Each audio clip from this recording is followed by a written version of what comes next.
Il était chaud ce week-end de Ligue 1, il s'est passé plein de trucs de ouf, dont un match à moitié de dingue comme hier. Ouais. Salut à tous, footeuses et footeux de la famille, c'est Thomas. On parle Ligue 1 de la G11, de la Ligue 1 Conforama Bobalpa et j'ai Naples, Trône et Sofa, tout ce qui est dérivé des Blanqui. Tout d'abord, je vais rendre hommage à un triste événement avec cet accident d'hélicoptère du boss, du l'actionnaire de Leicester, donc qui a perdu la vie ainsi que quatre autres personnes. Donc bel hommage en tout cas du côté des fans des Foxes, le propriétaire donc thaïlandais qui avait fait remonter le club de Championship en Première Ligue et le titre en 2016, on s'en souvient. Donc RIP à toi, monsieur. En chiffres pour la Ligue 1 sans transition avec donc 23 buts, c'est faible. On était à 24 la semaine dernière. Le PSG plus que jamais dans les records avec 11 victoires consécutives, c'est un truc de taré.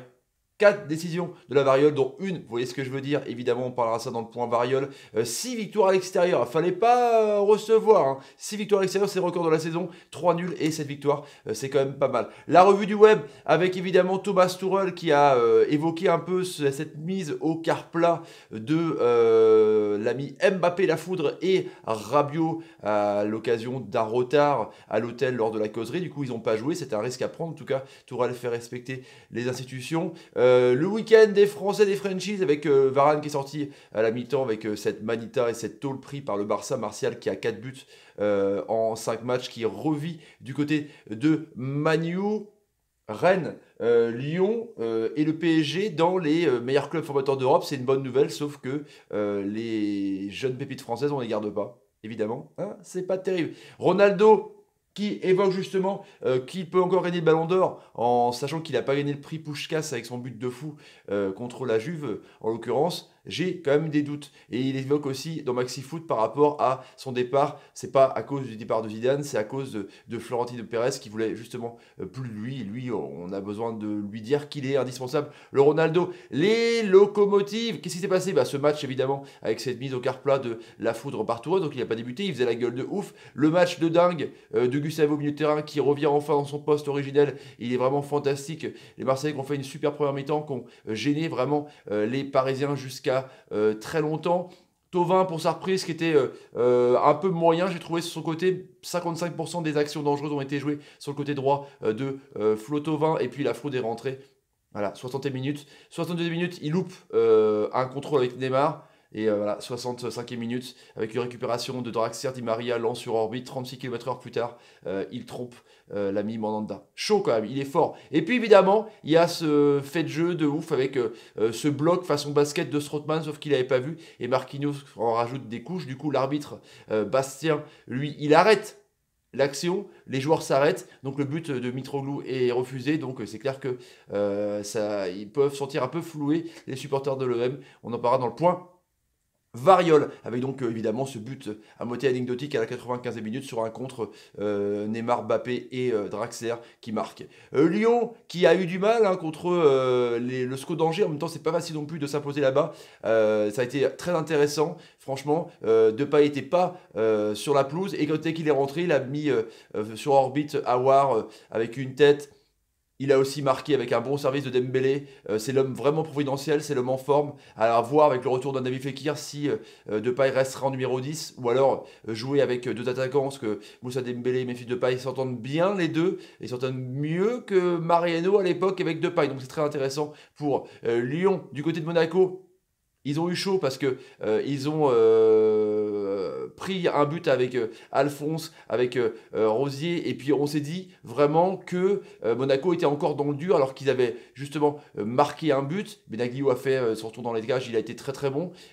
C'était un match fermé, franchement, le Monégasque avait du mal. Et puis Camille Glick, le capitaine comme un symbole, a été égalisé dans les tout derniers moments du match. En tout cas, belle image, beau cercle vraiment qui montre une osmose et que Monaco veut s'en sortir. Ribolovlev est un peu sorti du bois en disant que c'était insuffisant. Henry se veut positif dans le négatif. Voilà pour Titi Henry. Pour les promus, Cabella, il a marqué le but le plus rapide contre Nîmes, 37 minutes, 37 secondes. C'était vraiment super rapide. Et du coup après, Nîmes, les Crocos se sont accrochés de ouf. Ça a été vraiment intéressant, à l'image de Tube qui est vraiment énorme sur son aile encore une fois. Et ils ont vraiment été pragmatiques de dingue. Ils ont pousser les Stéphanois jusqu'à la fin, et comme un symbole, Rachid Alewi qui a marqué le but égalisation à la fin du match. C'était assez intéressant, franchement on est content de le revoir après sa longue blessure. Rachid Alewi du côté de Reims, ils ont battu le Stade Rennais qui est complètement en crise de résultats. On va reparler ça dans les tops et les flops justement, à l'image d'André qui met un CSC sur un coup franc justement, et ce but de Houdin, et donc ils ont été parfaits en défense, parfaits en jeu de contre. Alors certes Rennes a eu la possession de balle, mais ils ont été vraiment énormes dans le jeu hérisson pour éclater en contre, et ce but de Rémi Houdin, son premier en Ligue 1, on croyait même qu'il avait marqué un doublé. Cette superbe lucarne où il tape la toile d'araignée d'Amrabat était vraiment fantastique. Rennes va mal, Reims a une victoire importante qui rentre dans le top 10 la Ligue 1, ça c'est un énorme pour un promu. Pendant ce temps-là, bah ouais, carrément, pendant ce temps-là, il y a Nice, toujours pareil sous le courant alternatif, qui a été faire une belle victoire contre Bordeaux avec un but de Cyprien.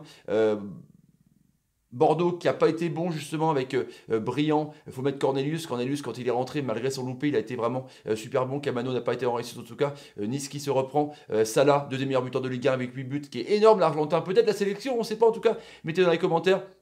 Coach Vaïd qui fonctionne bien avec Mathieu Bodmer qui était assez bon je trouve en meneur de jeu en tout cas pour les Aménois au stade de la Licorne. Et puis évidemment ce but de Lille contre quand on a suivi ça en live samedi soir dans le multiplex avec ce but de Léao, son premier. Il a remplacé Rémi qu'on voit pas beaucoup quand même, et Lille qui conforte encore sa deuxième place. Le Lille-Paris en live les amis vendredi soir va être intéressant pour ce duel de la Ligue 1. Donc à l'image encore une fois de Caen qui a été pas mal justement gênant pour les Lillois. Il y a eu beaucoup d'interceptions, 17 dans le match pour les Malherbistes. En tout cas, c'était vraiment intéressant. Je trouve que c'est une équipe qui a vraiment gêné mais les Lillois jusqu'à ce qu'il y ait cette action vraiment typique avec Pépé qui a piqué comme une abeille. Bénézet croyait dès la 8e minute qu'ils allaient remporter enfin une victoire et partir un peu de la zone rouge. Et ben non, ils se sont fait rattraper par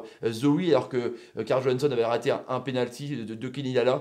Les Guingampais qui ne perdent toujours pas, mais qui n'avance toujours pas non plus, toujours dernier du championnat de France. Et puis Montpellier qui est complètement énorme avec Delors, Laborde qui a été foutre une pile de ouf à Toulouse, qui est en chute libre complet. Laborde qui est vraiment très très bon, parti de Bordeaux, Delors contre son ancien club, même contre Caen, lui il explose, il s'en fout, respect ou pas, on s'en truffe, c'est comme ça. Le point variole justement avec Strootman et cette faute ou pas de Marquinhos, qu'on a rajouté des caisses. Strootman qui a pété un plomb, qui a eu un carton jaune pour un tête-à-tête avec Benoît Bastin, ça a changé la physionomie du match, qu'il y aurait pu avoir quand même match nul, ça s'est fini autrement. Donc la variole sur ce match était vraiment très très bof. Pareil pour Rennes, avec l'arbitre qui était un peu dépassé, il y a eu deux mains bizarres dans la surface de réparation pour Amiens. Donc en l'occurrence, les Rennais auraient pu avoir au moins un pénalty. Je trouvais ça bizarre que l'arbitre ne fasse appel jamais à la variole. En tout cas, je trouvais ça douteux. Donc point négatif pour la variole, en tout cas, ce week-end. Les tops, bah oui, avec mon podium, Montpellier et Lille. Lille qui allait très très très mal l'an dernier, qui est deuxième dauphin du Paris Saint-Germain. Montpellier qui était pas sexy de ouf, qui était aux portes de l'Europe l'an dernier avec les transports d'Erzac et cette défense à 5. Et ben ça marque des buts aussi. Donc c'est assez incroyable, franchement. Ça me fait plaisir de voir un peu de changement. Est-ce que ça va durer en tout cas Lille et Montpellier sur le podium de la Ligue 1. Et mon flop, c'est 3 défaites en Europa League pour ces 3 clubs et 3 défaites en Ligue 1 le week-end d'après pour l'OM, Rennes et Bordeaux, Rennes et Marseille à domicile de surcroît. C'est vraiment triste. N'hésitez pas à aller voir ma vidéo sur la honte. Résultat complet les petits amis, avec donc ce match nul, Nîmes Saint-Etienne 1 but partout, Angers, Lyon 2 buts à 1 pour les Lyonnais, Monaco, Dijon 2 buts partout, Amiens, Nantes 2 buts à 1 pour les Nantais, Guingamp, Strasbourg match nul, Montpellier 3-0 pour les Montpelliérains au Stadium, Lille 1-0 au Stade Pierre-Mauroy, Rennes qui a perdu au Roison Park 2 buts à 0, Bordeaux qui a perdu au Matmut Atlantique contre Nice 1 but à 0 et Paris au Vélodrome qui a gagné 2 buts à 0 dans le Classico. La photo finish avec Paris plus que jamais premier avec 33 points. Sans faute, c'est énorme. Lille 25 points, deuxième. Montpellier 3e 22 points. Lyon 4e 20 points. Marseille 19 points, 5e. Saint-Etienne 6e 17 points. Strasbourg, excellent début de saison des hommes de Thierry Loret, 7e 16 points. Bordeaux, malgré la défaite, 8e 14 points. Reims dans le top 10, c'est énorme, 14 points, 9e. Nice qui fait son apparition dans le top 10, enfin, pour les hommes de Pat Vira. C'est mérité, je trouve. 10e, 14 points. Toulouse, 13 points. 11e, Angers, 12 points. 12e, Nantes, le bon de ouf. 13 points. 12e, Rennes, 14e, 12 points. Ça chute. Caen, le Caen Rennes va être très important, malheur vaincu. 15e, 11 points. Nîmes, toujours 11 points. 16e, Dijon, 17e, 11 points. Amiens, premier barragiste, 18e, 10 points. Et Monaco, 19e, donc relégable avec 7 points. Et Guingamp, toujours la lanterne rouge avec 7 points. Voilà pour les prochaines journées. Rendez-vous mercredi pour avoir le programme dans On parle prono de la J12. Et évidemment, le top 5 comme vous l'attendez. De ouf, les amis. Si vous avez envie de vous abonner à la chaîne, n'hésitez pas, tapez sur le ganache, partagez la vidéo sur Twitter, Facebook, Instagram et Snapchat.